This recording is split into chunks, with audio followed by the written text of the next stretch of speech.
What's going on, guys? Today I have another video. This one's going to be a little bit more of on the fun side. You know, if you just want to have, this deck for the future, or possibly, could become meta at some point. You never know. But yeah, today we're going to be showing you the combo of the Goblin Biker Punk deck. It is performing really well in the OCG.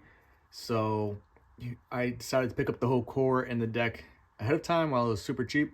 Got the whole deck for pretty much under $100. I believe it was around like $85.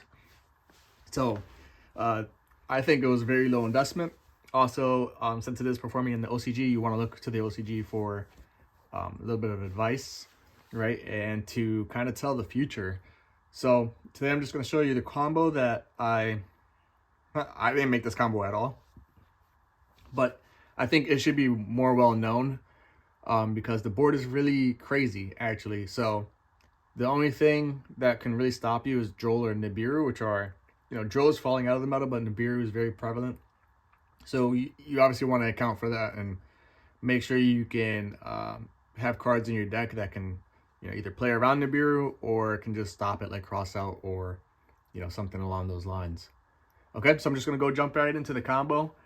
Should be a quicker video today. I did set it up so that could be a little bit faster, but let me know if you see anything where I can improve the combo or possibly play around Nibiru a little bit better. But let's go ahead and get right into it, right? So it's a 1-card combo.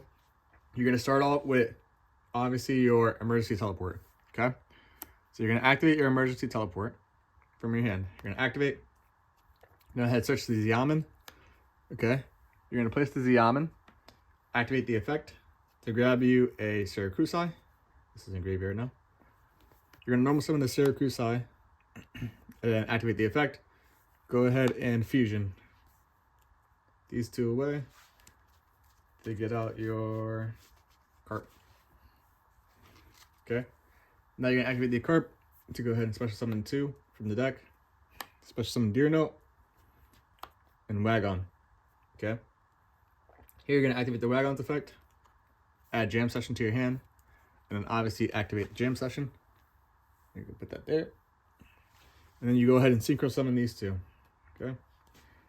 You're going to synchro summon those into your Jam Dragon Drive. Alright, now you have 2 chain links here. Trigger, right? You go 1, 2, or you can go 1, 2. Doesn't matter what you're trying to play. Well, depends on what you're trying to play around. I like to go 1, 2 here because Bell is not as prevalent, or neither is DD Crow. So I go 1, 2, Punk here to grab out the. Oh, my bad.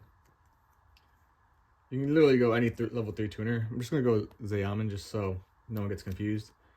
And the effects that I'm using to summon this is the Deer Note, if I didn't make that clear. So it's 1 Jam Dragon, 2 Deer Note. Deer Note targets the Xiamen or any level 3, really any Punk monster in your graveyard besides level 8, and special summon it. Okay? Or sorry, except the level 5, my bad. Except the level 5 and special summon it. Okay? From here, what you're going to do is since you activated the Jam Session, since you paid cost from the Jam Dragon, you can draw off of the Jam Session. So we just draw a card. Okay? Now what you're going to do is you're going to... oh, my bad. You draw the card, but you also search the Madame. Okay? So you search the Madame first, you draw the card off a Jam Session, and then you have your extender. Your Jam Session's your extender. I like to banish the Shirakusai for this part. It doesn't really matter. You can banish any level 3 tuner that's on Earth, and you'll see why later. But you banish to go ahead and special summon your Madame Spider. Okay? You activate Madame Spider, search out your trap. And since you paid again, you get to draw again. It's twice per turn. Okay? So you draw. Now, from this point, you have access to your Goblin Biker package. So you're going to go here into your Big Biker Gabanga.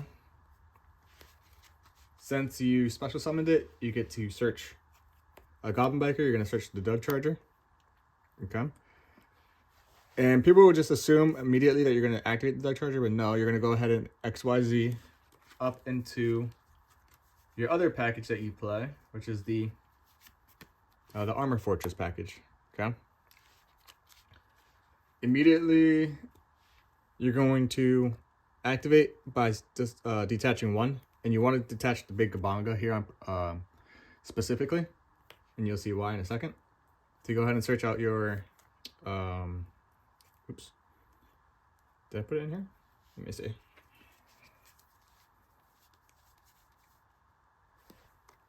Oh, my bad. Skipping steps here. Go ahead and grab out your full armor XYZ. Okay. And then from here, now you activate the Dark Charger, and you can detach either one at this point. It doesn't matter. And this searches out your Stampede. Okay. Now from here, automatically activate. You're gonna search your Cloud Exploder and detach to special summon it. So you're gonna detach your last one off of your Armor Fortress to special summon. Okay, and this is why you specifically want to detach the big Gabanga, because once this is special summoned, you can special summon a Goblin Biker from your graveyard. Okay, so we're gonna do big Gabanga here. Now at this point, you finish off your Armor Fortress package. Okay, so you're gonna go your full armored Crystal Zero Lancer on top, and then full armored Dark Knight Lancer on top of that. All right, good package. I'll tell you what everything does at the end of the combo video, but let's continue. So now you go these two into your Cherubini. Okay, you activate your Cherubini to send your last, well, one of your last Goblin Bikers. You have two more. So you're gonna send, I don't know why I'm picking this up. I set it up already. You're gonna send your Merciless. Okay. Now from here, what you're gonna do is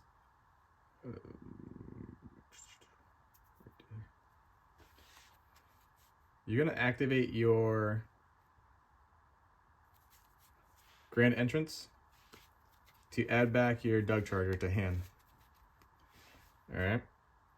Then you're gonna activate your Me Merciless, because it's during the main phase, right? It's not during your opponent's main phase like the other one. This one's during your opponent's main phase. So you're gonna activate this by detaching your Armor Fortress. You kind of want this one engraved, because when it attaches, it does double. It says if a monster equipped with this card battles a monster, any battle damage it inflicts to your opponent is doubled. Okay, so you're gonna do that, and once this is summoned, you can special summon one from your hand, and that's why you add this back. So you special summon, and now you make rank 3 into your Leviator Dragon. Okay. Now, from this point, you activate. So since it was a material, I believe it just, I know a lot of them say banish it when it leaves the field, but since it was material, I believe it just goes back to the graveyard. You can check me on that if you want, but I'm fairly certain that's what happens. Okay, because it's not on the field anymore as material. All right, so your special summon back is Syracusai, or a level 3 Earth. Doesn't really matter. But now we're going to overlay these two. I'm sure some people saw this coming already, but we're going to go with the Draco Utopic Future package. All right. So as you can see, the board is getting pretty full, and we have some things that are coming out that are going to be relevant later or on your opponent's turn. Okay. Now from here, you're going to go these two into your Sprint, and you specifically want to put it in this zone because there's an arrow that points here, but if you put it here, then you're going to be blocked. I mean, obviously you can manipulate that a little bit by just special summoning somewhere else, but I like to just put it here. This is the way I learned the combo, so you know, just repetition to make sure that it's done correctly is in my book, the right way to do it. Okay. So now you have one zone here, and that's the extra monster zone. All right, now from here, what you're gonna do is activate your sprint to go ahead and dump. You're gonna dump the Quillbolt Hedgehog. I'm sure some of you guys are getting some flashbacks in the past. This card used to be pretty good back in the day. And we're using it today, which is pretty cool. I like that. So we're gonna go ahead and activate the Quillbolt Hedgehog to special summon it since I control a tuner. This gets banished when it leaves the field, so we're gonna go ahead and synchro into your Gnat Beast. Okay. So if you put the sprint here, you just put the Gnat Beast here, and it's the same thing. You have the middle zone. But just for the sake of where I put it in the first place, we're gonna put the Gnat Beast here. You can also put it here. It doesn't matter for this zone. If you put it here, you're susceptible to relinquish animal. So I'll just put it in the middle zone here. Okay. So now what you're gonna do is set your 2 cards. These 2 that you searched. Obviously you probably set the Imperm too, but these are just 2 blank cards that you drew. All right, and now from this point, you have your board, right? You have your sprint bounce because you have materials that can be utilized on your opponent's turn. You have your Interior Beast negations. You have your Imperm pretty much. And then you have a way to XYZ on their turn, plus absorb one of their monsters, and I'll explain that now. So on their turn, you obviously have your Draco Future effect, which if you don't know what it does, I'll bring it up here quickly so you can see. But it's a really good card if it focuses. Right, it says once per turn, when your opponent activates a monster effect, quick effect, you can detach 1 material from this card, negate the activation. Then if that monster is on the field, gain control of it. Really good. Really good card. Beast, if you don't know what it does, when a spell card is activated, quick effect, you can send the top 2 cards of your deck to the graveyard, negate the activation, and if you do, destroy it. This card must be face up on the field to activate and resolve this effect. The cool thing about this card is it's not once per turn. So as long as you have cards in your deck, 2 cards in your deck, you can negate spells. Amazing card. Amazing card. The Dark Lancer, the cool thing about this card, I'm sure this is a newer card, so not many people know it, but the last line says once per turn, if an equipped card becomes equipped to a monster you control, you can attach 1 monster your opponent controls to this card as material. Really good in this deck specifically. And then we'll go over the sprint quickly, but you have a couple options here. If this card is link summoned, you can send 1 level 2 monster to the deck to the graveyard. We did that.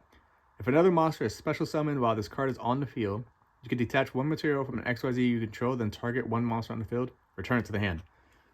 Really good effect, right? So you got the, you can use your Draco Future materials or your Dark Lancer materials to bounce a card when it's special summoned. And now let's go ahead and play out a scenario with this field. So say your opponent goes, right? Here's your interruption. So you have 1 here. You have your spells interruptions. You have this, and you have this. In your graveyard, you can go ahead and activate your, on your opponent's turn, your Cloud Exploder, right? So let's say we did that. We're going to activate Cloud Exploder by detaching as cost to special summon. And since we didn't use the effect, we can special summon a monster from the graveyard. Okay. Doug Charger. When you get your Doug Charger, you're going to search a Goblin Biker card. Sorry, Speller Trap. And that's going to be your Grand Stampede. And then here we are. We have the ability to go ahead and XYZ. So we're going to XYZ, making sure we put it in this zone because, you know what, now that I think about it,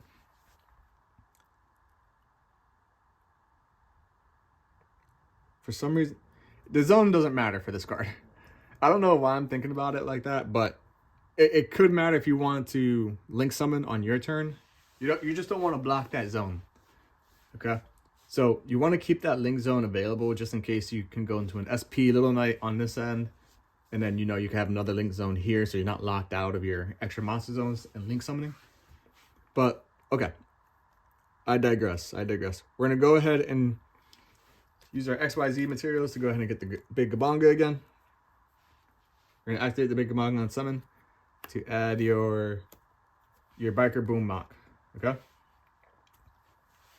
Now, what this does for you, right, you have your XYZ armor here. You can banish it to equip a card.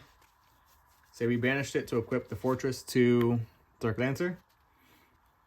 Now you can activate this effect to go ahead and attach a card that they control, not a card, a monster, as material. Okay, that's one option. The other option is you can activate your Biker P.U.N.K. to go ahead and detach probably the Cloud Exploder. You don't have any more spells and traps, so Dark Charger doesn't really matter. And since the material is detached, you can go ahead and attach a card that they control to this card as material. It's a monster that you have to attach, one face-up monster. Okay. The cool thing about this card right here, it says attach one monster. It doesn't have to be face-up. This card allows you to attach face-down monsters. This one has to be face-up. Okay. And then you have your imperm. So this is the board that you're pretty much going to be ending on. Like, if you can get to it, obviously. But I think it's a pretty strong board at the end of the day. And it's just off of one E-Telly. So I think off of one card, you just gain so much advantage. Not only that, since you only used one card for this combo, you're going to have 4 other cards in hand. So this would be your hand size. They know 1 card in hand. And you have 6 unknowns. So, an amazing card, and also you draw for turn. Or, sorry, you don't draw for turn. They draw for turn. But you have 6 cards in your hand that are unknown, and then 1 card that is known, so 7 total, plus a full board. I think this is pretty insane, and I can see why it's doing well in the OCG. However, it's just very susceptible to Droll and Nibiru, so if there's a way to consistently fight through that or be able to navigate your way around Droll and Nibiru, then I think this game, and this deck can be a very strong contender in the metagame. So I appreciate you guys watching. Tell me if there's a way to improve this combo line or if there's any other cards I should be considering. And I appreciate you guys checking in, man. I'll see you in the next one. Thank you. Take care. Have a good one.